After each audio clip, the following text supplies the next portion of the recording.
ଫଳମାନଙ୍କର ରାଜା ହେଉଛି ଆମ୍ବ। କଞ୍ଚା ଆମ୍ବ, ପାଚିଲା ଆମ୍ବ, ଆମ୍ବ ଟାକୁଆ, ପତ୍ର, ଡାଳ ଇତ୍ୟାଦିର ଅନେକ ଗୁଡ଼ିଏ ଉପକାରିତା ଏବଂ ଔଷଧୀୟ ଗୁଣ ରହିଛି।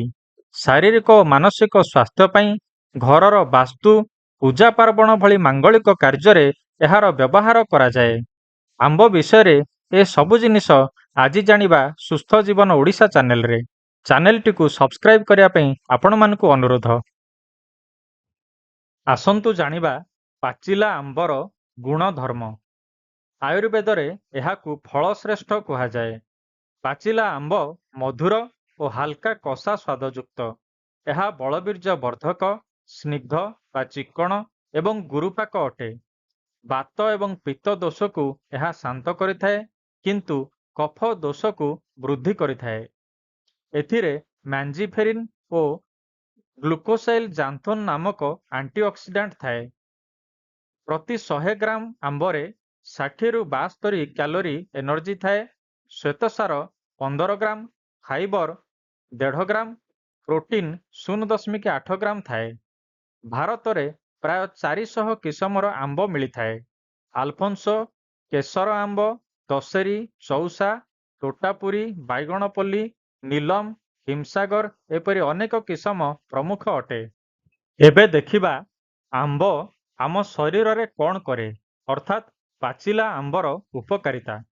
ଏହା ପାଚନ ଶକ୍ତିକୁ ବଢ଼ାଇଥାଏ, କୋଷ୍ଠକାଠିନ୍ୟ ଦୂର କରେ, ରକ୍ତହୀନତା ଦୂର କରେ, ପେଟର ଅଲସର ସମସ୍ୟାରେ ଲାଭକାରୀ ଅଟେ, ହୃଦୟକୁ ସୁସ୍ଥ ସବଳ ରଖେ, ତ୍ୱଚାର ରଙ୍ଗ ଉଜ୍ଜ୍ୱଳ କରେ, ଶରୀରର ପୋଷଣ କରି ଓଜନ ବଢ଼ାଇବାରେ ସାହାଯ୍ୟ କରିଥାଏ।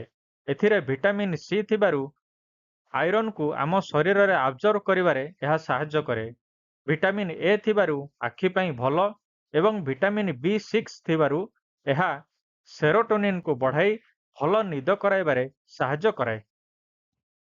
ପାଚିଲା ଆମ୍ବ ଯେଉଁଥିରେ କି ଖଟା ଅଂଶ ଆଦୌ ନଥିବ, ତାକୁ କ୍ଷୀର ସହିତ ମିଶାଇ ଜୁସ୍ କରି ବା ମ୍ୟାଙ୍ଗୋ ସେକ୍ ପ୍ରସ୍ତୁତ କରି ଏହାକୁ ପିଇଲେ ଖରାଦିନେ ଶରୀରକୁ ଏହା ଶୀତଳତା ପ୍ରଦାନ କରିଥାଏ, ଗରମ ସହିବାର ଶକ୍ତି ଯୋଗାଇଥାଏ ଏବଂ ଏହା ଶୁକ୍ରଧାତୁ ବର୍ଦ୍ଧକ ଅଟେ। ପାଚିଲା ଆମ୍ବକୁ ଚୋଷି କରି ଖାଇବା ଦ୍ୱାରା ଏହା ଶରୀରରେ ଭଲ ଭାବରେ ଆବଜର୍ବ ହୋଇଥାଏ ଏବଂ ଶରୀର ପାଇଁ ଅଧିକ ଉପକାରୀ ଓ ଔଷଧୀୟ ହୋଇଥାଏ। ଆମ୍ବ ସରା ଖାଇଲେ ଯଦି ଅଧିକ ଶୋଷ ଲାଗୁଛି ବା ବାନ୍ତି ଲାଗୁଛି, ସେଭଳି ସମସ୍ୟାରେ ଉପଶମ ମିଳିଥାଏ। ଆମ୍ବ ରସରେ ମହୁ ମିଶାଇ ଖାଇଲେ ଯକ୍ଷ୍ମା ରୋଗରେ ଉପଶମ ମିଳେ। ପାଚିଲା ଆମ୍ବ ବିଷୟରେ ତ ଜାଣିଲେ, ଏବେ ଦେଖିବା କଞ୍ଚା ଆମ୍ବ ବିଷୟରେ। ଏଥିରେ ଅକ୍ଜାଲିକ୍ ଏସିଡ୍, ସାଇଟ୍ରିକ୍ ଏସିଡ୍, ସକ୍ସିନିକ୍ ଏସିଡ୍ ଓ ମାଲିକ୍ ଏସିଡ୍ ଇତ୍ୟାଦି ଥାଏ। ସେଥିପାଇଁ ଏହା ବହୁତ ଖଟା ଲାଗେ। ଏଥିରେ ଭିଟାମିନ୍ ସି, B3, ପୋଟାସିୟମ୍ ଓ ବିଟା କ୍ୟାରୋଟିନ୍ ଇତ୍ୟାଦି ମଧ୍ୟ ଥାଏ। କଞ୍ଚା ଆମ୍ବରୁ ପ୍ରସ୍ତୁତ ଆମ୍ଚୁର ଗୁଣ୍ଡ ପୁରୁଣା ମଳକୁ ଅନ୍ତନଳୀରୁ ନିଷ୍କାସନ କରିବାରେ ସାହାଯ୍ୟ କରେ, କଫ ଓ ବାତକୁ ନିୟନ୍ତ୍ରଣରେ ରଖେ। ଏହା ଓଜନ କମାଇବାରେ ଓ ରକ୍ତ ସଞ୍ଚାଳନକୁ ଠିକ୍ କରିବାରେ ମଧ୍ୟ ସାହାଯ୍ୟ କରିଥାଏ। ଆମ୍ବର ଅନ୍ୟ ଅଂଶର ବ୍ୟବହାର। ଆମ୍ବ ଟାକୁଆର ଭିତର ଏଣ୍ଡୋସ୍ପର୍ମରେ ଭିଟାମିନ୍ B12 ଥାଏ। ଏହା ହୃଦୟ ରୋଗୀଙ୍କ ପାଇଁ ତଥା ପ୍ରମେହ ଓ ଶ୍ୱେତପ୍ରଦର ସମସ୍ୟାରେ ଉପଯୋଗୀ ଅଟେ। ଅଳ୍ପ ଲୁଣରେ ଏହାକୁ ଭାଜି ଭଲ ଭାବରେ ଗୁଣ୍ଡ କରି 1 ଚାମଚ 1 ଗ୍ଲାସ ପାଣି ସହ ଦିନକୁ 2 ଥର ସେବନ କଲେ ଲାଭ ମିଳିପାରିବ। ଏହି ଏଣ୍ଡୋସ୍ପର୍ମର ଗୁଣ୍ଡ ଦହି ଓ ନଡ଼ିଆ ତେଲ ସହ ମିଶାଇ ପେଷ୍ଟ କରି ସପ୍ତାହକୁ 2 ଥର ଅଧଘଣ୍ଟା ପର୍ଯ୍ୟନ୍ତ ମୁଣ୍ଡରେ ଲଗାଇ ଧୋଇ ଦିଅନ୍ତୁ। ରୁପି ଓ କେଶ ଝଡ଼ିବା ସମସ୍ୟାରେ ଏହା ଲାଭକାରୀ ଅଟେ। ଆମ୍ବ ଟାକୁଆ ବା ସିଡ୍ ର ତେଲ ବଜାରରେ ଉପଲବ୍ଧ। ଏହାକୁ ନାଭିରେ ଲଗାଇଲେ ଓଠ କୋମଳ ରହିଥାଏ ଏବଂ ଚେହେରାରେ ଚମକ ଆସିଥାଏ।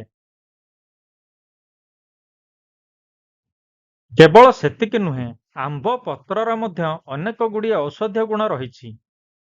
ଏହା ଡାଇବେଟିସ୍, ଶ୍ୱାସ ବା ଆସ୍ମା, ପିତ୍ତାଶୟ ପଥରୀ ବା ଗଲ୍ ବ୍ଲାଡର ଷ୍ଟୋନ୍ ଏବଂ ଉଚ୍ଚ ରକ୍ତଚାପ ରୋଗୀଙ୍କ ପାଇଁ ଅମୃତ ସଦୃଶ। କଅଁଳିଆ ଆମ୍ବ ପତ୍ର 2ଟି ଦୈନିକ ଚୋବାଇ ଖାଇଲେ ଲାଭ ମିଳିଥାଏ। ଏହାର ପତ୍ରକୁ ଶୁଖାଇ ଗୁଣ୍ଡ କରି ପ୍ରତ୍ୟେକ ଦିନ ସକାଳେ 1 ଚାମଚ 1 ଗ୍ଲାସ ପାଣିରେ ମିଶାଇ ପିଅନ୍ତୁ। ଆମ୍ବ ପତ୍ରକୁ ସିଝାଇ ଏହାର କାଢ଼ା ପିଇପାରିବେ। ଦାନ୍ତ ଓ ମୁଖ ରୋଗରେ ଏହା କୁଳି କରିଲେ ଏହି ସମସ୍ୟା ଦୂର ହୋଇଥାଏ। ଯଦି ତରକାରୀ ଅଧିକ ଲୁଣିଆ ହୋଇଯାଇଛି, ସେଭଳି କ୍ଷେତ୍ରରେ ଗୋଟିଏ ଆମ୍ବ ପତ୍ର ସେଥିରେ ପକାଇ ଦିଅନ୍ତୁ।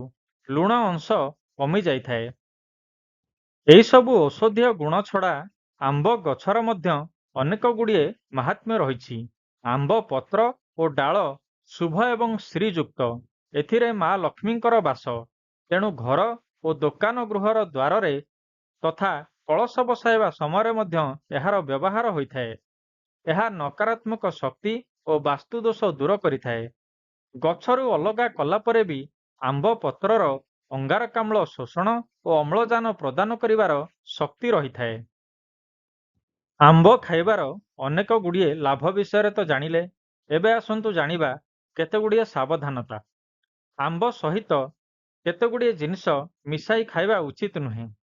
ଅନ୍ୟାନ୍ୟ ଫଳ ଯେମିତିକି କମଳା, ମୌସମ୍ବୀ, କଦଳୀ, ଲେମ୍ବୁ ଇତ୍ୟାଦି, ଦୁଗ୍ଧଜାତ ଦ୍ରବ୍ୟ, କଲରା, ଅନ୍ୟାନ୍ୟ ଆଚାର, ଚାହା, କଫି ତଥା ପାଣି, ଏସବୁ ଜିନିଷ ଆମ୍ବ ସହିତ ଖାଇବା ଦ୍ୱାରା ବିଭିନ୍ନ ପ୍ରକାର ଆଲର୍ଜି ଏବଂ ପେଟ ରୋଗ ହୋଇଥାଏ ଏବଂ ବିଷାକ୍ତ ଦ୍ରବ୍ୟ ସୃଷ୍ଟି ହୋଇଥାଏ। କେବଳ ପାଚିଲା ଏବଂ ଖଟା ହୋଇନଥିବା ଆମ୍ବ କ୍ଷୀର ସହିତ ମିଲ୍କ ସେକ୍ କରି ଖାଇପାରିବେ।